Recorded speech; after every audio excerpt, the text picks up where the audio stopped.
Hi hello ನಮಸ್ಕಾರ ಸ್ನೇಹಿತರೆ, ರನ್ನ ಟಿವಿಗೆ ನಿಮ್ಮೆಲ್ಲರಿಗೆ ಸ್ವಾಗತ. ಸ್ಟಾರ್ ಸುವರ್ಣ ವಾಹಿನಿಯಲ್ಲಿ ರಾತ್ರಿ 8 ಗಂಟೆಗೆ ಪ್ರಸಾರವಾಗುತ್ತಿರುವ ಜನಪ್ರಿಯ ಧಾರಾವಾಹಿ ಇರುವ ನಿನ್ನ ಜೊತೆ ನನ್ನ ಕತೆ ಧಾರಾವಾಹಿ ವೀಕ್ಷಕರಿಗೆ ಇದೊಂದು ಸಿಹಿ ಸುದ್ದಿ ಎಂದೇ ಹೇಳಬಹುದು.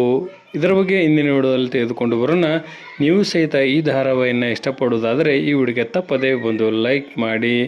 ಸ್ಟಾರ್ ಸುವರ್ಣ ವಾಹಿನಿಯ ಜನಪ್ರಿಯ ಧಾರಾವಾಹಿ ಇರುವ ನಿನ್ನ ಜೊತೆ ನನ್ನ ಕತೆ ಧಾರಾವಾಹಿಯ TRP ಇದೀಗ ಏರಿಕೆಯನ್ನು ಕಂಡಿದೆ. 3 ವಾರಗಳ ಕಾಲ ಕಡಿಮೆ TRPಯನ್ನು ಪಡೆದುಕೊಳ್ಳುತ್ತಿದ್ದ ನಿನ್ನ ಜೊತೆ ನನ್ನ ಕತೆ ಧಾರಾವಾಹಿಯು ಇದೀಗ ಸ್ವಲ್ಪ ಪ್ರಮಾಣದಲ್ಲಿ ಏರಿಕೆಯನ್ನು ಕಂಡಿದೆ ಎಂದೇ ಹೇಳಬಹುದು. ಅಜಿತ್ ಮತ್ತು ಭೂಮಿ ಅವರು ಸ್ವಲ್ಪ ದೂರ ಆಗಿರುವ ಕಾರಣಕ್ಕಾಗಿ ಪ್ರೇಕ್ಷಕರ ಸಂಖ್ಯೆ ಇಳಿಕೆಯನ್ನು ಕಂಡಿತು. ಇದೀಗ ಅವರು ಮತ್ತೆ ಒಂದಾಗಲು ಪ್ರಯತ್ನಿಸುತ್ತಿರುವ ಸಂಚಿಕೆಗಳು ಪ್ರಸಾರವಾಗುತ್ತಿರುವ ಕಾರಣಕ್ಕಾಗಿ TRP ಏರಿಕೆಯನ್ನು ಕಂಡಿದೆ. 4.4ರಷ್ಟು TRPಯನ್ನು ಪಡೆದುಕೊಳ್ಳುವುದರ ಮುಖಾಂತರ ಸ್ಟಾರ್ ಸುವರ್ಣ ವಾಹಿನಿಯ ನಂಬರ್ 1 ಧಾರಾವಾಹಿಯಾಗಿ ಇದು ಹೊರಹೊಮ್ಮಿದೆ ಎಂದೇ ಹೇಳಬಹುದು.